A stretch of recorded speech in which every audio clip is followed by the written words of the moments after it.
Hello Knitterati, welcome to Clue 3 of the Ocean Moon Mystery Knit Along. You will have completed either option A with the Intarsia section or the moons, or option B with its more plain body.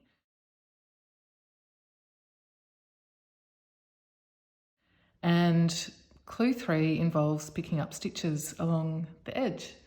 You pick up the same number of stitches for each option. You will use a different colour for each option, so that's really the main difference at this stage between the two versions.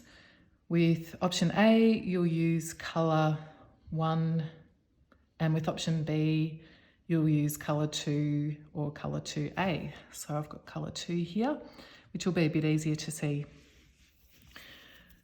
This clue is mainly about picking up stitches along the bottom of the shawl and then working from the top down.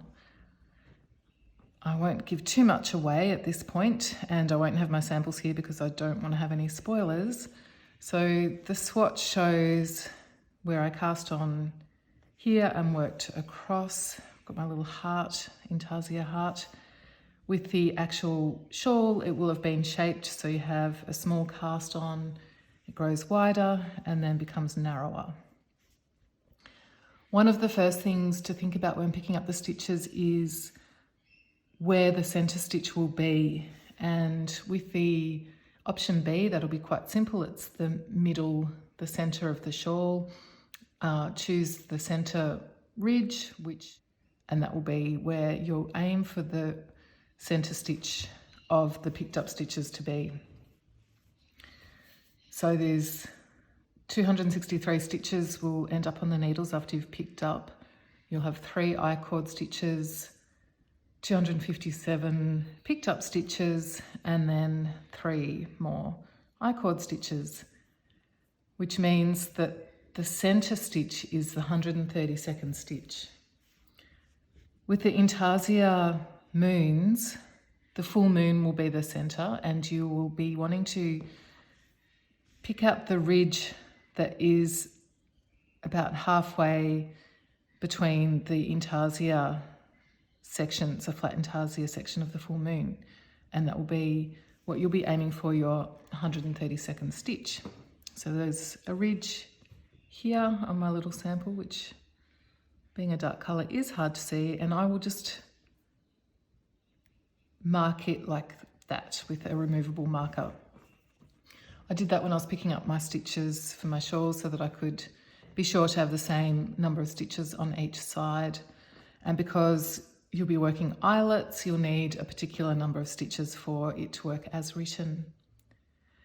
Then I kind of worked back. So with the shawl facing, you cast on this end, increased, decreased. You'll have held I-cord stitches at this end, and you will start picking up stitches with the right side facing along this bottom edge back to where you started.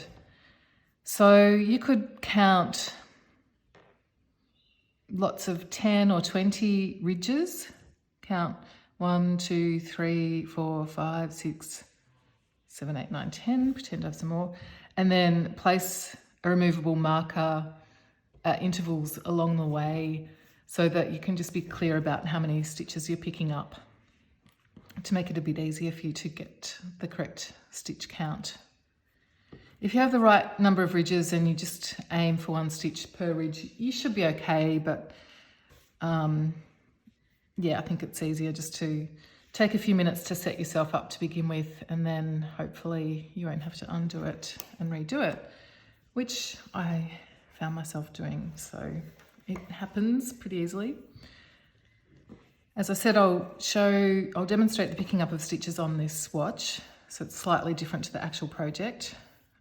To begin with, I'll cast on 3 I-cord stitches since I don't have them held. I didn't work them in this swatch. And just knit across those just for the sake of that first step. So knit 3 I-cord stitches. I'm using the larger set of needles, which for me is a 3 0.75 millimeters or US 5, I think that is, US 5. If you found with your swatch that you needed smaller or larger than the 3.5 or US 4 needles, you might just go up the needle size to those that you actually ended up using for the swatch. You just want a little bit of a larger needle size so it's a bit more relaxed for this next part of the project. Picking up the stitches is pretty simple. You'll find that there's a little hole at the end of each garter ridge, and I just used those to aim towards for picking up the stitches, since we're just picking up one stitch per ridge.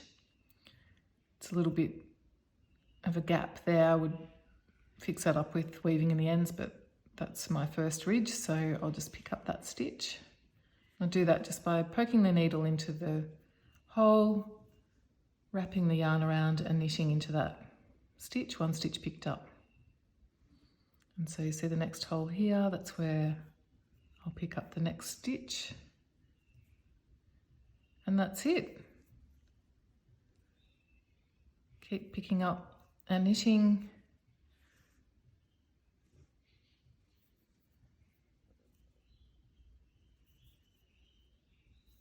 And just checking as you go that you've got the correct number or that you're aiming towards your stitch marker markings.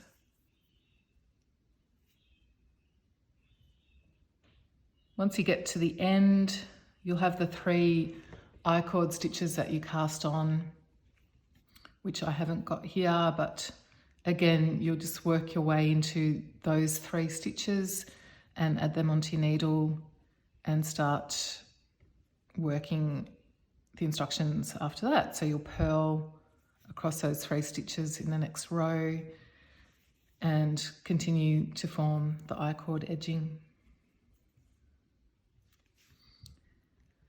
And that's a little tip for this week. I'll be back with some more tips throughout the KAL, and I hope that you're enjoying your mystery.